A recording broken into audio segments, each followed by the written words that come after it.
आज हम class 7th NCERT science का चैप्टर 2 न्यूट्रिशन एनिमल्स करने जा रहे हैं। मैं इसकी कंप्लीट एक्सप्लेनेशन करूंगी। चलिए इसे स्टार्ट करते हैं। हमने इसमें एनिमल्स के न्यूट्रिशन के बारे में बात करेंगे। हमने चैप्टर 1 में पढ़ा था कि जो प्लांट है अपना खाना खुद से बना लेते हैं, कैसे, फोटोसिंथेसिस से। पर एनिमल जो नहीं बना पाते हैं वो क्या करते हैं, अपना फूड या तो प्लांट से लेते हैं, ठीक है, या फिर डायरेक्टली या तो प्लांट से ले लेते हैं या फिर इनडायरेक्टली लेते हैं एनिमल्स से, उनसे जो कि प्लांट्स को खाते हैं। कुछ एनिमल्स जो होते हैं ना वो प्लांट्स एनिमल्स दोनों को खाते हैं, ठीक है। हमें हमें ऑर्गेनिजम्स को क्यों फूड चाहिए होता है, ऑर्गेनिजम्स को चाहिए होता है, और या फिर ह्यूमंस को चाहिए होता है। ऑर्गेनिजम्स से ह्यूमंस भी आते हैं ग्रोथ के लिए, रिपेयर के लिए और फंक्शन करने के लिए बॉडी को। एनिमल का जो न्यूट्रिशन उसमें क्या होता है, न्यूट्रिएंट रिक्वायरमेंट होता है, मतलब न्यूट्रिशन का ज़रूरत होता है, मूड ऑफ इनटेक फूड, खाना खाने का तरीका होता है, उसको यूटिलाइजेशन बाय द बॉडी, मतलब बॉडी में उसको पचने का तरीका होता है, यूटिलाइज करने का। जो कॉम्प्लेक्स ऑफ फूड होता है जैसे कि कार्बोहाइड्रेट, वो सब है ना कॉम्प्लेक्स सब्सटेंसेस होता है, ठीक है। जो कॉम्प्लेक्स सब्सटेंसेस है वो ऐसे यूटिलाइज नहीं किए जा सकते जैसे वो होते हैं, so they are broken down into simpler substance. तो वो छोटे छोटे सिंपलर सब्सटेंसेस में, मतलब सिंपल फॉर्म में उस कॉम्प्लेक्स फॉर्म को सिंपल फॉर्म में, कॉम्प्लेक्स मतलब बहुत हार्ड फॉर्म होता है जो हमारी बॉडी ऐसे यूटिलाइज नहीं कर सकती, ठीक है। इसीलिए उसे हम सिंपल सब्सटेंस में कन्वर्ट कर देते हैं। जो ब्रेक डाउन होता है कॉम्प्लेक्स सब्सटेंस का सिंपलर सब्सटेंस में, उसे हम डाइजेशन कहते हैं। देखो यहाँ पे दिया हुआ है ना, ये हमारे मतलब ये कॉम्प्लेक्स सब्सटेंस है, तो ये हमारे सिंपलर सब्सटेंस में ये देखो ये जुड़े हुए कनेक्टेड इंटर कनेक्टेड, इसे हमने ब्रेक डाउन कर दिया है एक सिंगल पार्ट्स में, ठीक है। और ये जो सिंपलर सब्सटेंस में जो कन्वर्शन होता है उसे हम डाइजेशन कहते हैं, ठीक है। अब हम बात करेंगे different ways of taking food.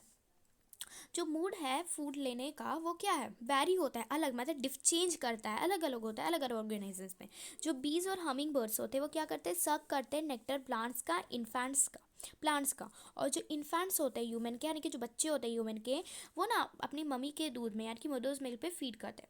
Snake जो कि पाइथन वगैरह होते हैं ना, वो स्वेलो करते हैं, जो कि मतलब निकल जाते हैं अपने खाने को। एंड सम एक्वेटिक एनिमल्स वो फिल्टर करते हैं टाइनी फूड पार्टिकल्स जो कि फ्लोट करते हैं पानी में। एक्वेटिक एनिमल्स होते हैं जो कि पानी में रहता है। ओके, तो ये एक एक्टिविटी है, ये हमें कंप्लीट करना है। अब हम ये अमेजिंग फैक्ट देख लेते हैं। Starfish feed on animals covered by hard shells of calcium carbonate. After opening the shell, जो स्टारफिश होती है ना, वो एक एनिमल है जिसके वो कौन से एनिमल्स को खाती है, वो ऐसे एनिमल्स को खाती है जो हार्ड शेल्स में होते हैं, मतलब इतनी सॉफ्ट एनिमल शेल्स वाले एनिमल को खाते हैं। वो शेल्स कैल्शियम कार्बोनेट के होते हैं। पहले वो शेल को खोल लेती है, फिर स्टारफिश के जो पेट से है उसका मुंह निकल आता है, और जो शेल के अंदर जो सॉफ्ट एनिमल है उसे खा जाती है, फिर स्टोमिक से उसका मुंह जो है वो वापस चला जाता है। ओके, फिर डाइजेशन हम ह्यूमंस में बात करते हैं। हम अपना जो खाना है वो कैसे लेते हैं, हम अपना खाना अपने माउथ से लेते हैं और फिर उसे डाइजेस्ट और यूटिलाइज कर लेते हैं। और जो अनयूज पार्ट होता है जो कि ना हम नहीं डाइजेस्ट नहीं कर पाते, वो डिफेक्टेड हो जाता है ना, निकल जाता है, ठीक है। जो फूड है वो कैसे पास होता है, एक कॉन्टिन्यूस कैनल से, एक कैनल है जिससे वो पास होता है, एक तरीका है, मतलब एक रास्ता है जो कि कहाँ से स्टार्ट होता है, बकल कैविटी से, और एंड कहाँ पे होता है, एनस में। जो कैनल है वो उसकी बहुत सारी कंपोनेंट्स है, जैसे कि पहली कौन सी है, बकल कैविटी, फिर फूड पाइप को हम एसोफेगस कहते हैं, फिर स्टोमिक, फिर स्मॉल इंटेस्टाइन, फिर लार्ज इंटेस्टाइन, ओके। और फिर ये जो इंड है वो एनस पे इंड हो जाती है। अब ये जो जितने भी पार्ट्स है, जो पूरे जितने भी पार्ट्स हैं हमारे, जैसे 6 पार्ट्स थे, बकल कैविटी, ऑसोफेगस, सब मिलके एलिमेंट्री कैनल बनाती है। ये जो फूड कंपोनेंट्स है वो ग्रेजुअली, मतलब एक तरीके से ग्रेजुअली डाइजेस्ट हो जाते हैं जैसे ही फूड जो है ट्रैवल करता है इन कंपोनेंट्स से, इस वेरियस कंपार्टमेंट से। जो इनर वॉल्स होती है हमारे स्टोमिक की और स्मॉल इंटेस्टाइन की, कहाँ की, इनर वॉल स्टोमिक की और स्मॉल इंटेस्टाइन की, उसमें वेरियस ग्लैंड्स होते हैं उससे जुड़े हुए, जैसे कि सैलिवरी ग्लैंड्स, लीवर और पैंक्रियाज। ये जो ग्लैंड्स है ये हमारे स्टोमिक और स्मॉल इंटेस्टाइन से जुड़े हुए होते हैं, ठीक है। क्या जो डाइजेस्टिव जूसेस होते हैं हमारे, वो कन्वर्ट कर देते हैं कॉम्प्लेक्स सब्सटेंस जो फूड का होता है उसको सिंपल सब्सटेंसेस में। जो डाइजेस्टिव ट्रैक्ट है, ये डाइजेस्टिव ट्रैक्ट और जो उनसे जुड़े हुए ग्लैंड्स है वो पूरे मिलके डाइजेस्टिव सिस्टम बनाते हैं, ठीक है। हम यहाँ पे एक डायग्राम को देख लेते हैं, तो हमने यहाँ पे दिख रहा है, ठीक है, क्या दिख रहा है यहाँ पे, जो फर्स्ट में वो बकल कैविटी है, फिर यहाँ पे सैलिवरी ग्लैंड है, ठीक है, ये वाला सैलिवरी ग्लैंड है, ये बकल कैविटी है जिससे हम खाना लेते हैं, और ये जो पाथ दिख रहा है ना, ये क्या है हमारा, ये हमारा एसोफेगस है, ओके। उसके बाद क्या है, हमारे ये बीच में यहाँ पे स्टोमिक आ गया, स्टोमिक ये वाला पार्ट स्टोमिक है। फिर ये जो है ये हमारा लीवर है, ठीक है। और ये जो है ये हमारा गॉल ब्लैडर, जो है ये जो छोटा सा है वो गॉल ब्लैडर है। और ये जो इतना बड़ा सा दिख रहा है ना, ये वाला ऐसे वाला, ये वाला हमारा क्या है, वो लीवर है। और ये पे हमारे यहाँ पे पैंक्रियाज हो गया। फिर ये वाला अंदर वाला स्मॉल इंटेस्टाइन, ये बड़ा वाला क्या हो गया, और लार्ज इंटेस्टाइन। फिर लास्ट में हमारा क्या है, यहाँ पे रेक्टम है। और ये पे इंड कहाँ पे होता है, ये वाला पार्ट एनस। अब हम बात करते हैं माउथ और बुक्कल कैविटी के बारे में। अब जितने भी हमने पढ़ा उन्हें हम एक पार्ट में पढ़ेंगे। जो फूड है वो बॉडी में लिया जाता है माउथ से। जो प्रोसेस है माउथ में फूड लेने का, उसे हम क्या कहते हैं, इंजेक्शन कहते हैं। हम फूड को च्यू करते हैं टीथ से, और फिर उसको ब्रेक कर देते हैं मैकेनिकली स्मॉल पीसेस में।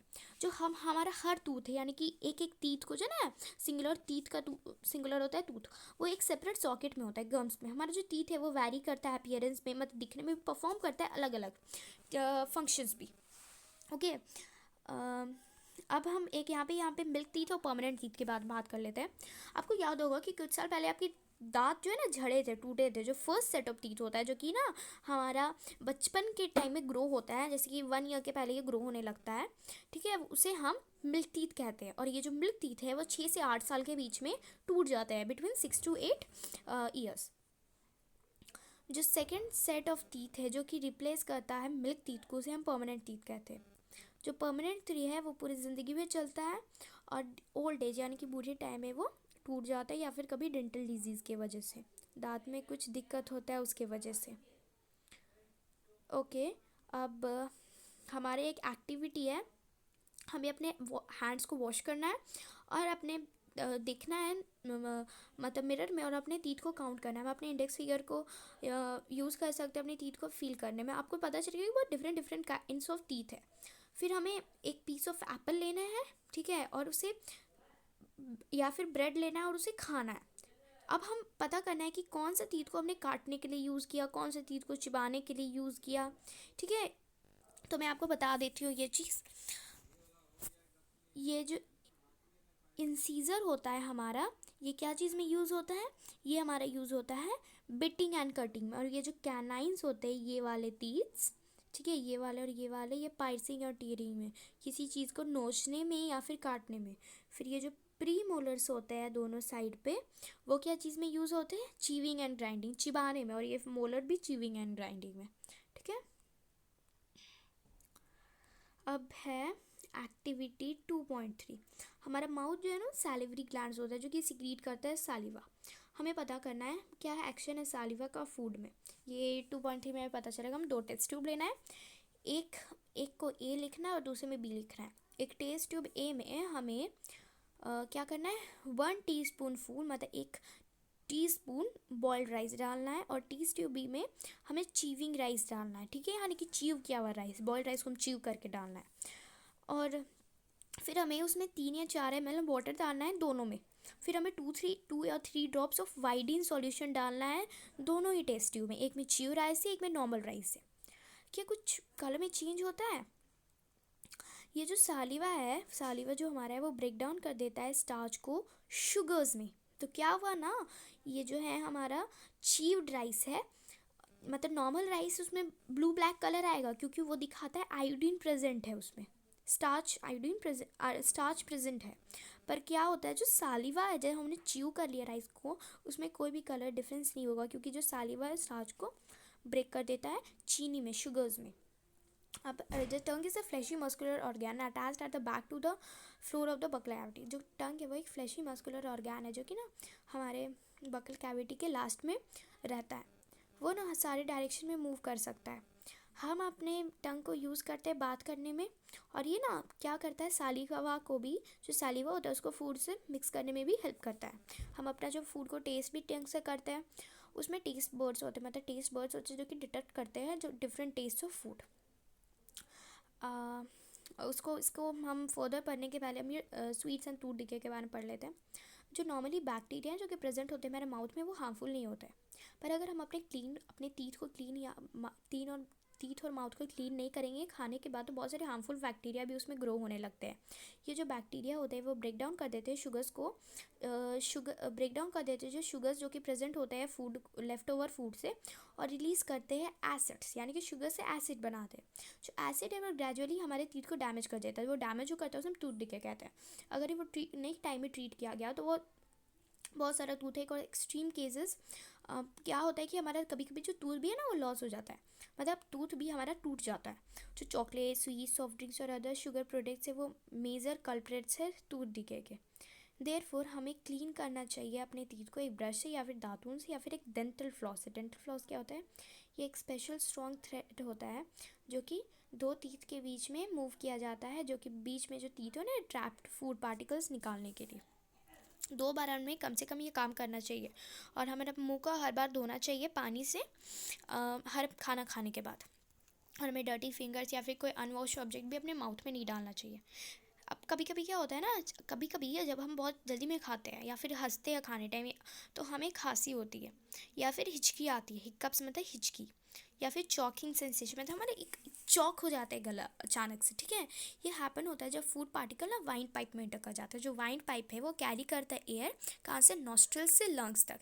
ये एक एडजेसेंट पाथ है, ठीक है। It's runs adjacent to the food pipe, मतलब ये फूड पाइप तक जाता है, ठीक है। पर थ्रोट के, यानी कि जो हमारा थ्रोट है ये गला वाला पार्ट, उसमें एयर और फूड एक कॉमन पैसेज शेयर करते हैं। तो अब पता चले, कैसे पता चलेगा, कैसे हम प्रिवेंट करेंगे हमारे फूड को वाइन पाइप में घुसने से? तो ना जब हमारा खाना घुसता है तब एक फ्लैप लाइक वॉल्व होता है, यानी कि एक मान लो एक दीवार सा आ जाता है बीच में, ठीक है, जो कि क्लोज कर देता है पैसेज वाइन टाइप का और गाइड करता है फूड को फूड पाइप में घुसने में। कभी कभी बाई चांस जो फूड पार्टिकल्स है वो वाइन पाइप में घुस जाता है तो हमें चॉकिंग सेंसेशन होती है, यानी कि चॉक्ड हो जाता है गला, या फिर हिचकी आती है या फिर खांसी होता है। अब है ये डिफरेंट पोजीशंस है हमारे रीजन्स हो टंग के, डिफरेंट डिफरेंट टेस्ट के। यहाँ पे आप लोग दिख रहा होगा। अब है एक्टिविटी 2.4। हमें एक सेपरेट सैम्पल करना है शुगर सॉल्यूशन का, कॉमन सॉल्ट सॉल्यूशन का, लेमन जूस का और जूस क्रश लेमन लीफ का या फिर बिटर गार्ड का। हमारे एक दोस्त का आँख बंद कर लेना है, ठीक है, और उसको बोलना है कि अपने जीभ निकालो, ठीक है, और उसको एक स्ट्रेट और फ्लैट पोजीशन में उसके जीभ को रखना है। हमें एक टूथपिक लेना है और जितने भी हमने सैम्पल्स लिए उसको और उसके टीथ पे अलग अलग जगह पे डालना है। फिर हमें क्लासमेट से पूछना है कि उसने कहाँ पे लगा, कि कहाँ पे वो सॉल्टी लगा, कहाँ पे स्वीट लगा, कहाँ पे बिटर लगा, ठीक है।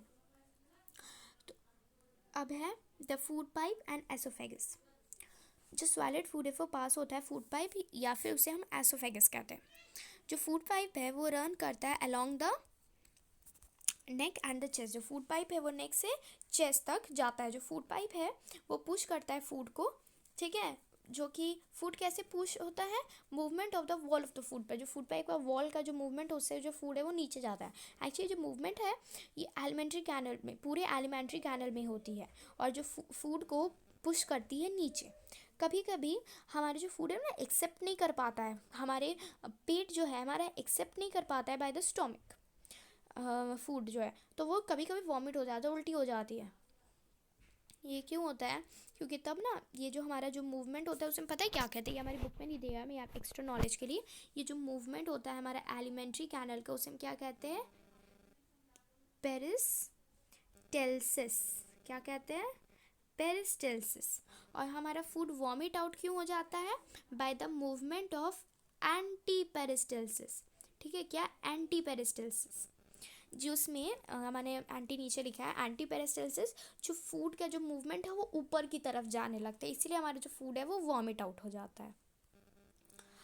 अब स्टोमक के बारे में करते हैं। तो स्टोमक एक थिक वॉल्ड बैग है, ये एक फ्लैट जे टाइप का शेप है। ये जो है ना सबसे बड़ा चौड़ा पार्ट है हमारे पूरे एलिमेंट्री कैनल में। ये रिसीव करता है फूड पाइप से एक तरफ से, और फिर दूसरी तरफ ये ओपन हो जाता है स्मॉल इंटेस्टाइन में। जो इनर लाइनिंग होती है स्टोमक का वो सीक्रेट क्या क्या करती है, म्यूकस, हाइड्रोक्लोरिक एसिड और डाइजेस्टिव जूसेस। म्यूकस क्या करता है, वो प्रोटेक्ट करता है लाइनिंग स्टोमक का, जो एसिड है किल्स करता है जितने भी बैक्टीरिया जो कि घुस जाते हैं हमारे फूड से, ठीक है। और मीडियम जो है ना हमारा स्टोमक का वो एसिडिक बनाता है, जो कि एसिडिक ना वो, और हेल्प करता है डाइजेस्टिव जूसेस को एक्ट करने में। जो डाइजेस्टिव जूसेस है वो ब्रेक डाउन कर देती है प्रोटीन्स को सिंपलर सब्सटेंस में। स्मॉल इंटेस्टाइन की बात करते हैं। स्मॉल इंटेस्टाइन ना वो हाईली कोइल्ड है, मतलब बहुत मुड़ा मुड़ा हुआ है। ये वो 7.5 मीटर्स लॉन्ग होता है। ये रिसीव कहाँ से करता है? सिक्रीशंस लीवर और पैंक्रियाज से। ये अपना भी जूसेस सिक्रीट करता है। जो लीवर एक रेडिश ब्राउन ग्लैंड है, जो कि सिचुएटेड कहाँ पे है? अपर पार्ट में, एब्डोमेन के राइट साइड में, हमारे चेस्ट के राइट साइड में। ये लार्जेस्ट ग्लैंड है बॉडी में। ये बाइल सिक्रीट करते हैं, जो कि एक सैक में स्टोर होता है, जैसे हम गॉल ब्लैडर कहते हैं, जो बाइल प्लेस करते हैं कि इंपॉर्टेंट रोल डाइजेशन करने में फैट्स का। जो पैंक्रियास एक लार्ज क्रीम कलर ग्लैंड है, जो कि ना हम स्टोमक के सीधे नीचे है। वो जो पैंक्रियाटिक जूसेस है वो कहाँ कहाँ एक्ट करते हैं? वो कार्बोहाइड्रेट, फैट्स और प्रोटीन्स पे एक्ट करते हैं, उसको सिंपलर फॉर्म्स पे चेंज कर देते हैं। यहाँ पे एक स्टोरी है, जो वर्किंग है ना स्टोमक का, वो डिस्कवर हुआ था एक स्ट्रेंज एक्सीडेंट से। मतलब हमें इसके पता नहीं था। 1822 में एक मैन जिसका नाम था एलेक्स संत मार्टिन, वो बहुत ही बुरी तरह से एक गन के शॉट से हिट हो गया था। जो बुलेट गन है वो सीरियसली उसने इसके चेस्ट वॉल को डैमेज कर दिया था और एक होल बना दिया था उसके स्टोमक में। तो वो एक अमेरिकन डॉक्टर के पास लाया गया, जिसका नाम था विलियम बी माउंट। जो डॉक्टर था उसने सेव कर दिया पेशेंट का, बट ना वो होल प्रॉपरली उसे क्लोज नहीं कर पा रहा था। उसे बैंडेज करके रखा था उस होल को। तो बीमनाउट के पास जो एक बहुत अपॉर्चुनिटी चांस मिला उसके स्टोमक के अंदर देखने का, उस होल से।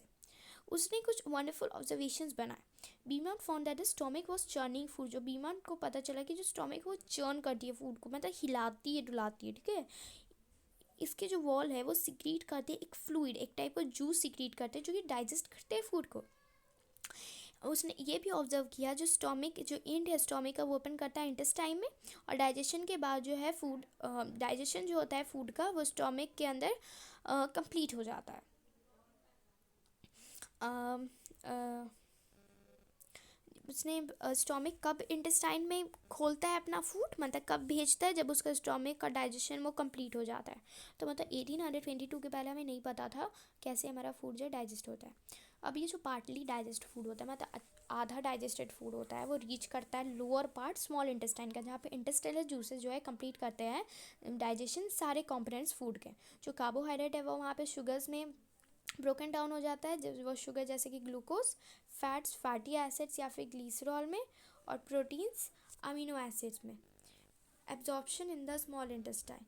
जो डाइजेस्टेड फूड है वो अब पास होता है ब्लड वेसल्स, जो वॉल ऑफ द इंटेस्टाइन से। इस प्रोसेस को हम एब्जॉर्प्शन कहते हैं, मतलब पास होना फूड का wall vessel small interest wall wall wall का ब्लड वेसल्स जो होता है, जो कि वॉल में होता है इंटेस्टाइन के, उससे जो पास होता है फूड, उसे हम एब्जॉर्प्शन कहते हैं। जो इनर वॉल्स है उनमें स्मॉल इंटेस्टाइन में, उनमें ना बहुत सारे लंबे लंबे उंगलियों की तरह कुछ बने हुए रहते हैं, जिसे हम विली कहते हैं, जिसका सिंगुलर है विलस। जो विली है ना वो इंक्रीज़ कर देती है सरफेस एरिया फूड के एब्जॉर्प्शन के लिए डाइजेस्टेड फूड का। हर विलस का है ना एक नेटवर्क है थिन और स्मॉल ब्लड वेसल्स का, जो कि उसके सरफेस से क्लोज है। जो सरफेस होता है विली का वो एब्जॉर्ब करता है डाइजेस्टेड फूड मटेरियल।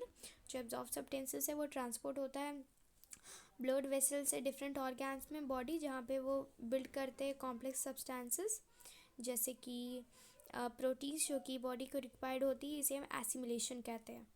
सेल्स में जो ग्लूकोज है वो ब्रेक डाउन हो जाता है with the help of oxygen, carbon dioxide और वाटर में, और एनर्जी रिलीज़ हो जाती है। जो फूड जो कि अनडाइजेस्टेड रह जाता है और अनअब्जॉर्ब रह जाता है, वो फिर लार्ज इंटेस्टाइन में एंटर करता है। लार्ज इंटेस्टाइन का क्या नाम है? जो लार्ज इंटेस्टाइन है वो वाइडर होता है, मतलब चौड़ा होता है और छोटा होता है स्मॉल इंटेस्टाइन से। ये अबाउट 1.5 मीटर लॉन्ग होता है। इसका फंक्शन है एब्जॉर्ब करना वाटर और कुछ सॉल्ट्स अनडाइजेस्टेड फूड से, और बाकी जो वेस्ट मटेरियल होता है वो रेक्टम में पास हो जाता है, और वहाँ पे सेमी सॉलिड फैकस, क्योंकि उसे वाटर जब निकल जाता है तो सेमी सॉलिड बन जाता है। ये जो फैकल मैटर होता है वो रिमूव कहाँ से होता है? एनस टाइम टू टाइम, इसे हम इजेशन कहते हैं। अब हम बात करें डाइजेशन इन ग्रास ईटिंग एनिमल्स। हमने ऑब्जर्व किया होगा काउस, बेफेलोज और अलग अलग एनिमल्स को अपना फूड को च्यू करते हैं, ठीक है। वो क्विकली अपने फूड को ग्रास को स्वेलो कर देते हैं और स्टोर करते हैं एक स्टोमक के पार्ट में, जिसे हम र्यूमेन कहते हैं। यहाँ वहाँ पे जो फूड होता है कहाँ पे कैसे डाइजेस्ट होता है? Help in digestion of wait here the food gets helps in digestion of cellulose. Cellulose एक टाइप का कार्बोहाइड्रेट होता है जो कि प्रेजेंट होता है ग्रास में, जो कि ना सिर्फ एनिमल्स ही डाइजेस्ट कर सकते हैं, ह्यूमंस डाइजेस्ट कर पाते हैं। एक मिनट, जो मेनी एनिमल्स इंक्लूडिंग ह्यूमंस ना उसे डाइजेस्ट नहीं कर पाते सेलुलोज को, जो कि ह्यूमन में डाइजेस्ट होता है। एनिमल जो कि हॉर्सेस, रैबिट, उनका बहुत बड़ा सैक लाइक स्ट्रक्चर होता है जिसे हम कैकम कहते हैं, जो कि एसोफेगस और स्मॉल इंटेस्टाइन के बीच में होता है। जो सेलुलोज होता है फूड का, वो डाइजेस्ट यहीं पे होता है by the action of certain bacteria, जो कि ह्यूमंस में नहीं प्रेजेंट होता है।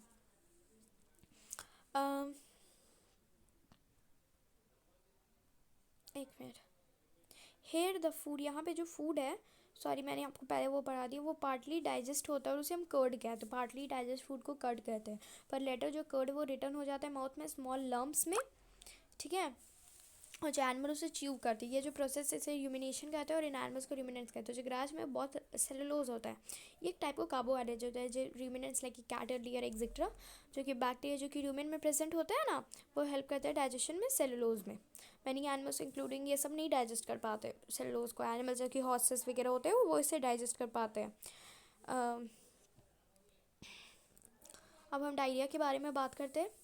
हमने बहुत बार एक्सपीरियंस किया होगा कि हमें वाटरी स्टूल फ्रीक्वेंटली, मतलब वाटरी स्टूल निकलती है या तो वॉमिटिंग से या फिर इजेशन से। इस कंडीशन को हम डायरिया कहते हैं। ये कॉज होती है एक इन्फेक्शन से या फिर फूड पॉइजन, ये कॉज होती है इन्फेक्शन से, फूड पॉइजनिंग से या फिर इंडाइजेशन से। बहुत इंडिया में ये कॉमन है, बच्चों में तो सबसे ज़्यादा। ये क्यों होती है? क्योंकि excessive loss of under severe condition it can be fatal. कभी कभी ये बहुत ही मतलब जानलेवा भी हो सकती है। ओके, ये क्योंकि because of the excessive loss of water and salt from the body, क्योंकि वाटर और सॉल्ट्स का जो बॉडी से है वो बहुत ज़्यादा एक्सेसिव लॉस हो जाता है, बहुत ज़्यादा लॉस हो जाता है। डायरिया नेगलेक्ट नहीं की जा सकती है। Even before doctors consulted, the patient should be given plenty of boiled and cool water with a pinch of salt and sugar dissolved in it.